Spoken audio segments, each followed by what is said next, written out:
운동을 좋아하시는지 모르겠습니다만 아마 운동을 좋아하시는 분들은 대번 아실 질문을 하나 드려보겠습니다. 운동 모든 운동이 똑같지는 않습니다만 특별히 이 공으로 하는 구기 운동, 이 구기 운동에서 제일 중요한 것들 중에 하나가 있습니다. 많은 것들이 중요하지만 체력도 중요하고 기술도 중요하고 많은 중요한 요인들 요소들이 있지만 그 중에 가장 중요한 요소라고 저는 생각을 하는데 그게 뭘까? 우리 성도님들은 뭐가 중요하다고 생각하십니까? 저는 부드러움이 중요하다 생각을 합니다. 저는 골프를 칠 줄을 모르지만 골프를 치는 분 통해서 제가 들은 것이 있습니다. 제 후배가 이제 세미 프로 이런 말을 하던데, 이제 세미 프로 직전에 이런, 근데 이제 프로까지 가는 게 굉장히 험난하더만요. 그냥 되는 줄로 알았는데 그 친구가 이제 골프 샵을 운영을 한 적이 있어서 신방차, 격려차 한번 간 적이 있었습니다. 근데 그 친구 하는 말이 몸에 힘을 빼야 된다고. 이 짝대기를 드는데 몸에 힘을 빠지면 어떻게 하냐고 했더니 필요한 곳에만 주라고. 이 잡고 있는 이 손에만 주고 전체적으로는 이 연체동물처럼 이렇게 힘이 들어가면 안 된다는 거예요. 그게 말처럼 쉽겠습니까? 아마 우리 여기서도 골프를 또 하시는 우리 성도님들은 제 말의 뜻을 아실 것 같은데, 좌우간 다른 운동도 사실은 원리는 똑같습니다. 힘을 줘야 할 때가 있고 힘을 대부분은 다 빼고 있어야 됩니다. 근데 여러분, 부드러움을 얻으려면 힘을 빼야 되는데 이 몸에 힘을 빼지 않으면 첫 번째로는 내가 다치고 두 번째로는 네가 다칩니다. 간혹 이 지역에 우리 목사들하고 이제 축구를 하는 경우가 종종 있는데, 같이 운동하시는 목사님 중에 몸이 진짜 이렇게 단단하신 분이 있잖아요. 이 어깨도 딱 벌어지고 진짜 마라도나 같은 체형. 옆에서도 보면 이 옆에서도 이 두께가 이렇고, 그래서 종아리는 또 이렇습니다. 하여튼 체구는 정말 너무 타고난 아주 좋은 체구인데, 문제는 그 목사님은 이 부드러움이 없습니다. 그냥 막 돌진해 와서, 이게 이제 공을 향해서 돌진해 오고 사람을 향해서 돌진해 오면 이게 부드럽게 이렇게 해야 되는데, 이 부드러움이 없다 보니까 그냥 다다다다다 와가지고는 그냥 이렇게 꽝 하는 경우가 많습니다.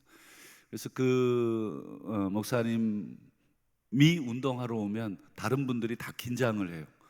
그래서 그분이 뛰면 땅이 흔들리는데 이제 웬만하면 피해 주는 게, 우리가 이걸로 밥 먹고 사는 사람도 아닌데 이거 해서 다쳤다가는 큰일 난다 해가지고 웬만하면 피해 드립니다.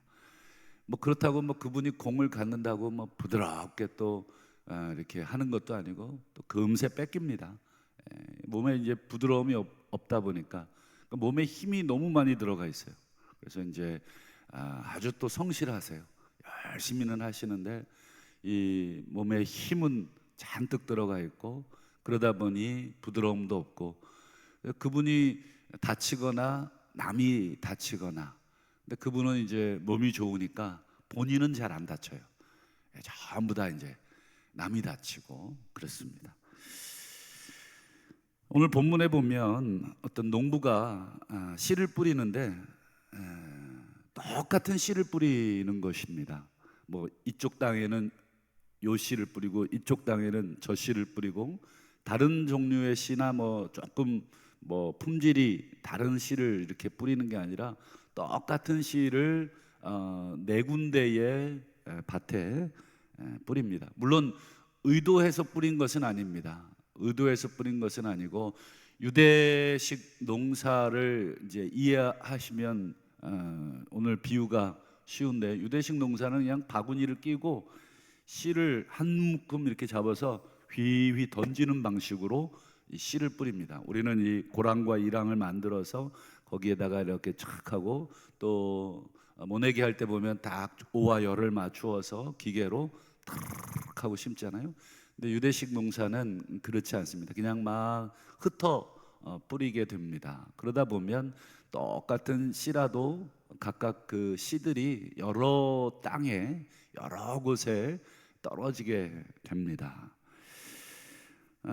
똑같은 씨를 뿌렸지만 떨어지는 땅의 그 상황에 따라서 결과가 다르다라고 하는 게 오늘 내용인데, 길가에 떨어집니다. 어떤 씨들은 이렇게 휘휘 던지다 보면 사람들이 밟고 다니는 길가, 그러니까 딱딱하기 때문에 씨가 들어가질 않고 결국은 새의 먹잇감이 되어서 새가 가서 얼른 주워 먹는다, 이렇게 되어 있고, 또 흙이 얇은 돌밭, 흙이 있고 그 밑에는 돌이 있는 것이죠.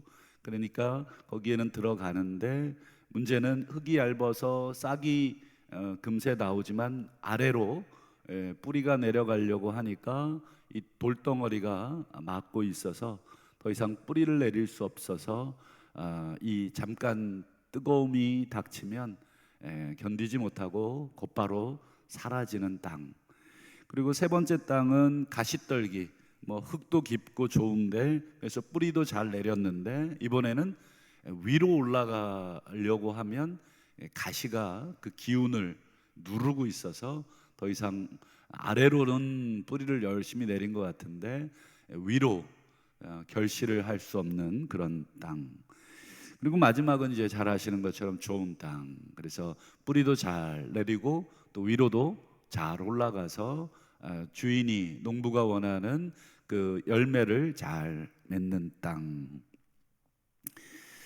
여러분, 똑같은 씨가 뿌려졌지만 땅이 어떤 땅이냐, 땅의 어떤 그런 상황에 따라서 결실이 되느냐 안 되느냐, 이 비유를 얘기를 하셨는데, 이것은 뭐 씨와 밭에 대한 이야기가 아니라 사람과 말씀에 대한 이야기를 하시는 거죠. 그래서 예수님이 뒷부분에 이제 그 부분을 설명해 주, 씨를 뿌린다는 것은 말씀을 뿌리는 것이다.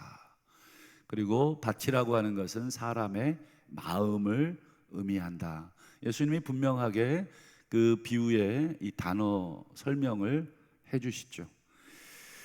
그러면서 이제 똑같은 말씀을 예수님으로부터 이렇게 전해 듣잖아요. 수많은 청중들이 지금 있습니다. 예수님이 지금 농부처럼 말씀을 그냥 축하니 흩뿌리고 있는 것입니다. 쫙 뿌리고 있는 것인데, 똑같은 말씀을 지금 뿌렸지만 청중들에 따라서 이 말씀이 다르게 지금 작용을 한다 하는 것인데요.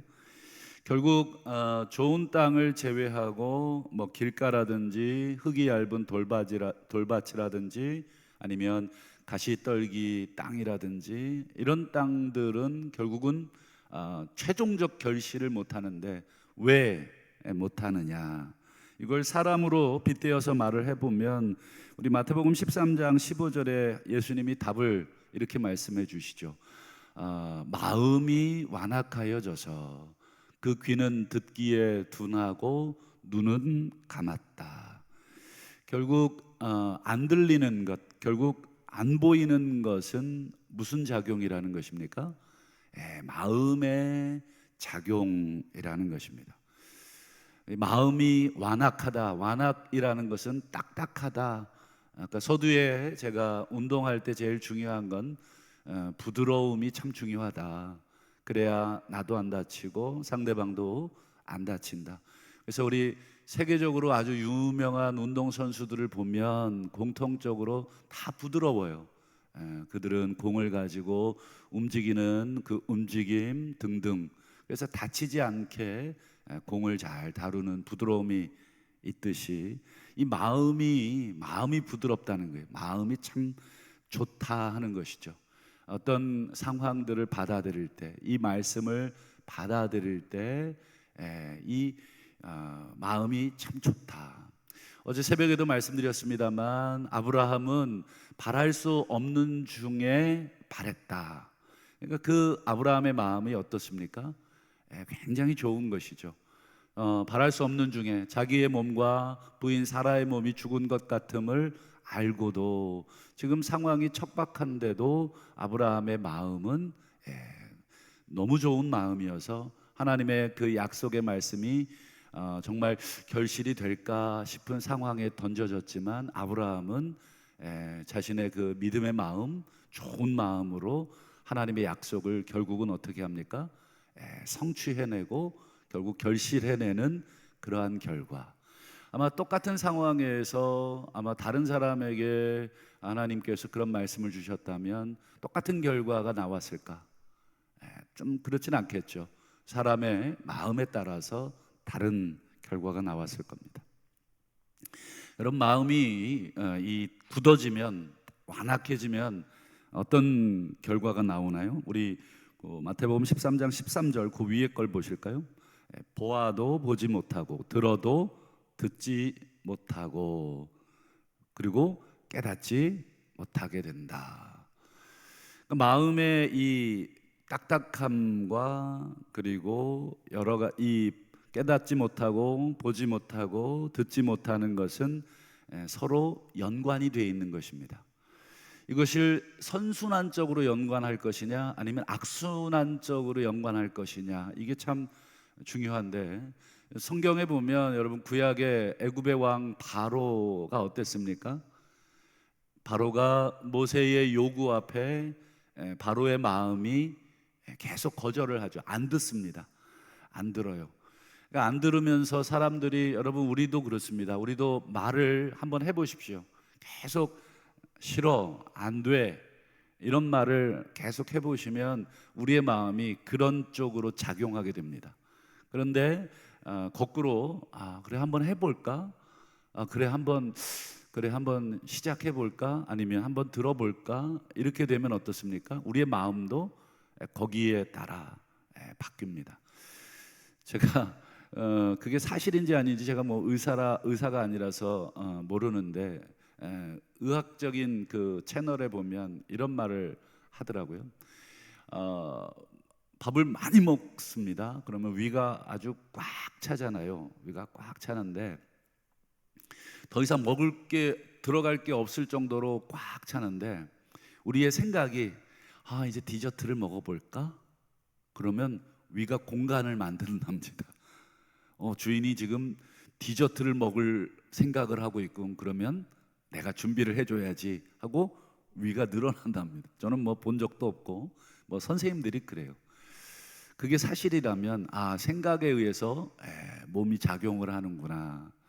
여러분, 바로 왕이 모세의 어떤 요구, 내 백성을 보내라 라고 하는 그 요구에 거절하고 그게 계속 반복되다 보니까 완악해지고, 그 완악한 마음을 갖고 있으니 그 다음 또 그 다음 계속 찾아와도 계속 거절하고 듣지 않고 그렇습니다. 결국은 악순환이 되어서 나중에 성경에 보면 이렇게 되어 있습니다. 하나님이 바로 왕의 마음을 완악하게 하시니라. 처음에는 바로가 완악했는데 점점 기회를 줬는데 바로가 그 마음을 부드럽게 바꾸지 못하니까 결국은 하나님께서 그냥 바로의 마음을 완악한 채로 그냥 끝까지 가도록, 그게 로마서식으로 표현을 해보면 어떻게 됩니까? 상실한 채로 내버려 두셨다. 상실한 채로, 그들의 마음이 상실한 채로 내버려 두셨다. 마치 얼핏 보기에는 하나님이 내버려 두셨으니 하나님 책임같이 보이는데 사실은 그 앞에 작용이 있는 것입니다. 앞에 인간들의 그 완고함의 작용들이, 하나님이 계속 기회를 주고 계속 들려주시고 말씀을 들리시고 뿌리셨지만 인간들이 계속 거부하면서 그것이 악순환이 되는 것입니다. 오늘 예수님의 말씀도 똑같습니다. 왜 안 들리느냐? 왜 보긴 보는데 안 보이느냐? 왜 듣긴 듣는데 안 들리고 깨달아지지 않느냐? 그것은 마음이 완악해서이고, 또 마음이 완악해지다 보니 계속 안 들리고 안 보이고, 이것이 계속 몇 번 악순환이 되면 나중에는 어떻게 됩니까? 하나님이 아예 막습니다. 오늘 읽지는 않았습니다만 오늘 이 비유 중에 이사야서를 인용한 부분이 나오죠. 그러면서 뭐라 그러냐면, 하나님이 이사야를 자신의 백성들에게 보내요. 선지자를 보내는 것은 하나님이 고치시겠다고 하는 의도를 가지고 보내시는 건데, 이사야를 보내면서 요상한 말씀을 하세요. 그들로 듣지 못하게 하고 보지 못하게 하라. 즉 그렇게 만들으라는 것입니다. 더 이상 그들이 깨닫지도 못하게 하고, 이 말은 이미 최종 심판을 내가 결정했으니 가서 선언해라. 너희들에겐 더 이상 기회가 없을 것이다. 즉 이사야로 하여금 최종 심판을 선언하도록 하는 명령. 그러니까 이 씨 뿌리는 자의 비유에서 바로 고 이사야의 본문을 예수님이 끄집어내서 말씀하셨다는 것은, 이미 예수님의 말씀에 너무 오랫동안 부정적으로 반응하거나 불신적으로 반응한 사람들, 이제 더 이상 그들에게는 기회를 주지 않겠다는 예수님의 진노입니다. 그래서 마태복음엔 없지만 마가복음에는 이런 말을 기록합니다. 예수께서 그들의 마음의 완악함을 보시고 탄식하며 노하시니라, 이렇게 되어 있습니다.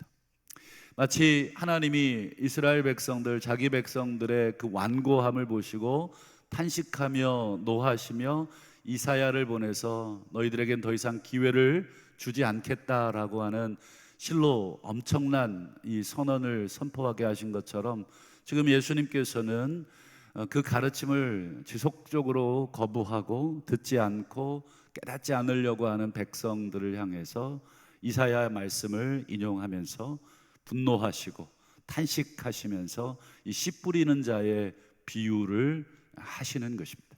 그러니 이것은 우리가 좋은 밭으로 옮겨가자 이렇게 적용을 할 수는 있겠습니다만, 사실은 이 밭의 이 비유, 씨 뿌리는 자의 비유는 사실은 최종적인 심판의 선언인 것입니다. 너희들에게는 이제 끝이다. 너희들은 이제 더 이상 기회를 받지 못한다. 여러분, 이렇게 마음이 참 중요하다는 것을 우리가 알게 됩니다. 우리 사람과 사람 사이에도 마음이 중요하잖아요. 어떤 마음으로 상대방을 대할 거냐, 내 마음의 이 경직도에 따라서 내가 부드러운 마음, 이해하려는 마음으로 상대방을 대하면 어떻습니까? 들리게 되고 그 사람의 마음이 보이게 될 때가 많지만, 그렇지 않으면 어떻습니까? 저 사람 말은 듣고 싶지도 않고 들리지도 않습니다. 그런 면에서 저 사람의 문제이기도 하겠지만, 사실 근본적으로 누구의 문제냐면 제 문제인 것이죠. 제가 마음이 굳어져 있으니까 아무것도 들리지 않습니다. 우리도 우리 마음을 한번 감찰해 보시면 잘 알 것입니다. 여러분, 운동할 때 제가 힘을 빼야 한다 말씀드렸잖아요. 그래야 부드러워진대. 그걸 알기는 아는데 참 잘 안 됩니다. 나도 모르게 힘이 들어가고 나도 모르게 욕심이 들어가다 보니까 힘을 뺀다는 것 잘 되질 않습니다. 여러분, 신앙생활할 때 참 중요한 것이 겸손이라는 것을 알면서도 잘 안 돼요.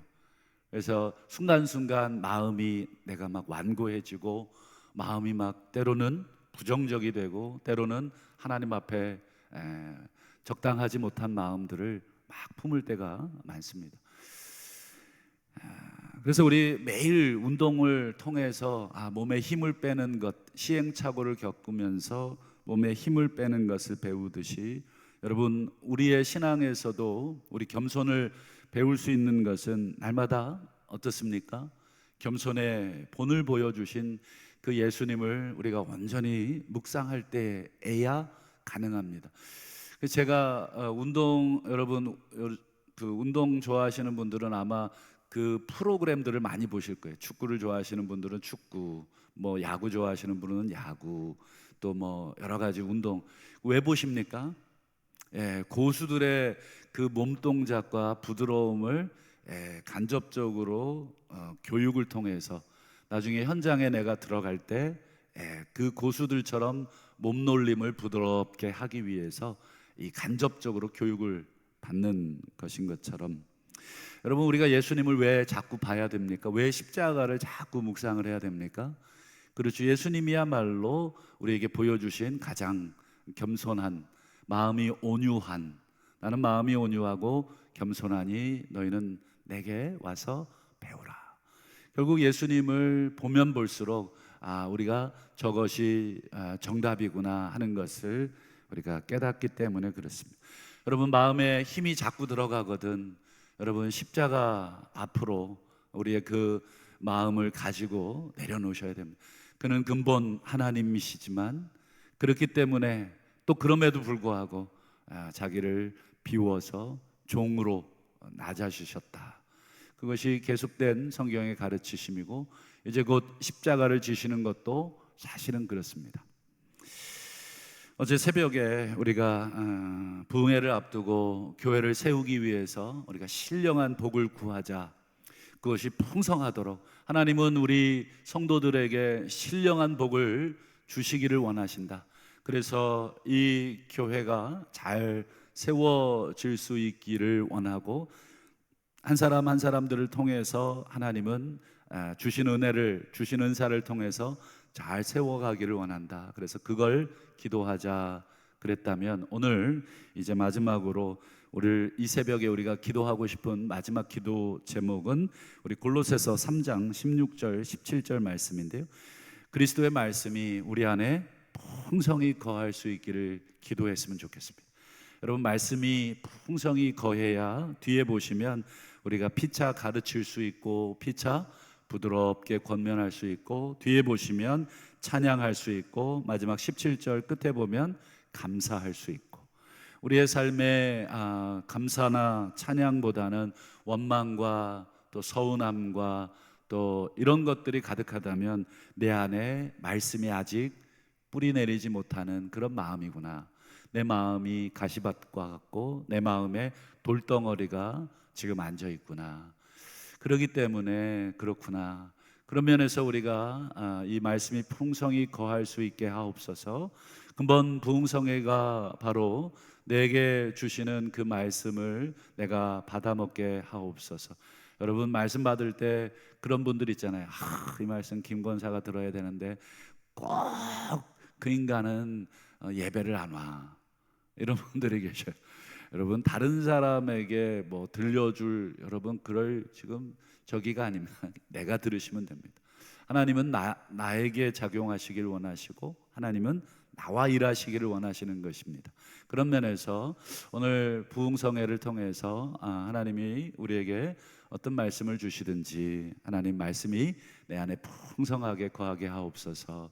이 기도 제목으로 기도하시고 또 오늘 하루도 하나님의 말씀을 우리가 짬짬이 읽으시고 그 말씀을 씹고 계속 소화해내셔서 순종하시는 좋은 마음을 가지시는 저와 우리 성도님들이 되시기를 주의 이름으로 축원합니다. 기도하겠습니다.